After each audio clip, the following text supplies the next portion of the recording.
behind the most angelic harmonies in rock history was a cold-blooded act of digital sabotage. In 1983, Art Garfunkel walked into a recording studio to finish the duo's grand comeback album, only to realize his voice had been completely erased. Paul Simon had spent weeks systematically deleting every single one of Art's harmonies, effectively ending their partnership with a single button press. But why would a man destroy the greatest vocal duo in history? The answer isn't just about ego. It's about a secret betrayal that happened decades before they ever became famous. It was a silent war of passive aggression, jealousy, and deep-seated resentment that had been brewing since they were teenagers in Queens. To understand how they got to this point of no return, we have to look at the cracks were forming beneath the surface of their legendary reunion. To the rest of the world, 1981 was the year Simon and Garfunkel conquered the music industry once again. Over 500,000 people packed into New York's Central Park, swaying in unison as the childhood friends delivered flawless, spine-tingling harmonies. It was supposed to be a triumphant rebirth. The overwhelming success of the concert convinced the duo to launch a massive, highly anticipated world tour. Promoters were salivating and fans believed the legendary magic was fully restored. But behind the curtain, the atmosphere was toxic. They traveled in separate cars, stayed on different floors of hotels, and barely spoke a word to each other when they weren't on stage. The tension was palpable, a ticking time bomb waiting for a spark. Still, the commercial pressure was too immense to ignore. They agreed to return to the studio to record their first collaborative album in over a decade, tentatively titled Think Too Much. It was a project designed to cement their legacy, but instead, it became a battleground of creative control. Tell me in the comments, if you were in their shoes, performing night after night with someone you couldn't stand, would you have walked away for the sake of your sanity, or stayed for the millions of dollars on the table? Write down your thoughts right now, because what happened next defies everything we know about musical partnerships. As the studio sessions began, the old wounds didn't just reopen, they began to bleed. Paul Simon, the undisputed genius songwriter of the duo, had spent months crafting highly personal tracks, many of them reflecting his turbulent, passionate romance with actress Carrie Fisher.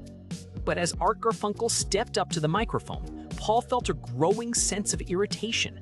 He believed Artie couldn't comprehend the raw, autobiographical nature of the lyrics. Meanwhile, Garfunkel was demanding a working method that drove Simon to the brink of madness.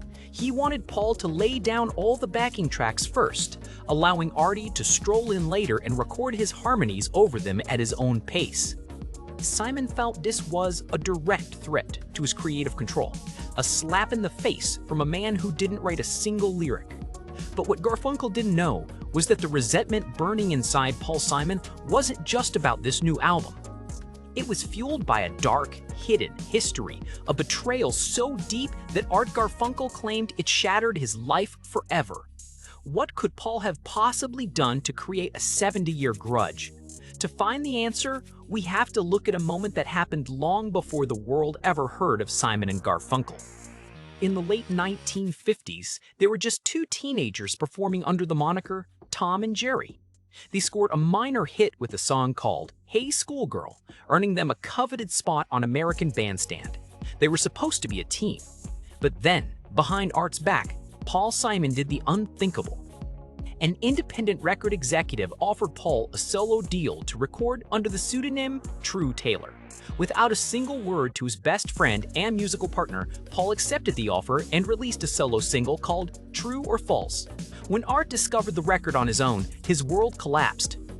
In his memoir, Art confessed that this single act of secrecy shattered their friendship for life. The trust was gone, replaced by a permanent, simmering paranoia. That paranoia didn't disappear when they rebranded as Simon and Garfunkel and dominated the 1960s. In fact, the power dynamic only grew more distorted. Paul Simon wrote every single masterpiece, from The Sound of Silence to Bridge Over Troubled Water, but it was Art Garfunkel's angelic, otherworldly voice that captured the public's heart. Paul secretly resented that he, the creative mastermind and brilliant lyricist, was often overshadowed by the handsome, tall singer who simply showed up and sang. The jealousy was a two-way street. Art envied Paul's genius and financial royalties, while Paul envied Art's effortlessly beautiful vocals and leading man looks. This toxic cocktail of resentment reached a boiling point in 1969 when director Mike Nichols offered both of them roles in his film adaptation of Catch-22. However, the script was rewritten, and Paul's role was completely cut, leaving only Art to star in the movie. Instead of staying in New York to work on their final masterpiece, Bridge Over Troubled Water, Art flew to Mexico for months of filming. Paul was left completely isolated in a cold studio, writing songs in bitter loneliness. It was during this period of abandonment that Paul wrote the hauntingly beautiful track, The Only Living Boy in New York. If you listen closely to the lyrics, Paul explicitly addresses Art by his old teenage nickname, singing, "Tom, get your plane on time." It was a polite, melancholic message on the surface, but underneath it was a cry of deep abandonment. Ask yourself, if your closest partner left you behind to chase Hollywood stardom, would you ever be able to trust them again? This lingering resentment is precisely what set the stage for the absolute destruction of their 1983 reunion. When they entered the studio in 1983 to record Think Too Much, Paul was no longer the insecure teenager who hid behind a pseudonym. He was a seasoned, demanding perfectionist who owned the master tapes. As Art struggled to lay down his harmonies and constantly clashed with Paul's creative direction, Simon decided he had had enough. He didn't want to compromise anymore. He didn't want to share the spotlight with a man who had abandoned him in 1969 and who had betrayed him in 1958.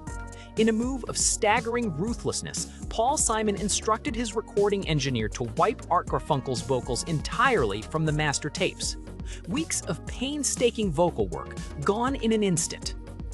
The album was renamed Hearts and Bones and released as a Paul Simon solo album. It was a devastating public humiliation for Art. But karma has a strange way of playing out in the music industry. Without Garfunkel's name and signature vocals to draw in the masses, Hearts and Bones became a commercial disaster, selling poorly and failing to produce a single hit. Paul Simon's career was suddenly on life support, while Art Garfunkel was left stranded, his musical identity stripped away. For the next several decades, the silence between them was deafening. There were occasional, brief reunions forced by promoters or awards shows, like their tense induction into the Rock and Roll Hall of Fame in 1990, where they exchanged passive-aggressive barbs on stage. But there was no real healing. The gap between them only widened. When Art Garfunkel suffered from vocal paralysis in 2010, losing his singing voice for years, Paul reportedly showed very little public sympathy. It seemed like the greatest vocal duo in history would go to their graves wrapped in a shroud of bitter, unresolved anger. But the universe wasn't done with their story just yet. In late 2024, a shocking piece of news emerged that stunned the music world and shattered decades of hostility. What could possibly bring these two bitter enemies back together after 70 years of emotional warfare? In November of 2024, Art Garfunkel revealed that they had recently met for an emotional, tearful reunion lunch, their first private meeting in many years. Art looked at Paul and asked the heavy question that had hung over them for a lifetime. What happened? Why haven't we seen each other? Paul confessed that he had been deeply hurt by comments Art made in an old interview. Hearing this, Art was moved to tears. He admitted that he had been a fool, wanting to shake up their nice guy image, and begged for forgiveness. They hugged, cried, and finally made amends before it was too late. It is a powerful reminder that beneath the titanic egos and the erased tapes, they were still just those two schoolboys from Queens who fell in love with harmony. Can a single lunch truly heal 70 years of betrayal? Or are some musical wounds permanently etched into the master tapes of time? Let me know your thoughts in the comments below. If you want to dive deeper into the hidden feuds of music history, make sure to subscribe to the channel and watch our next video on your screen right now.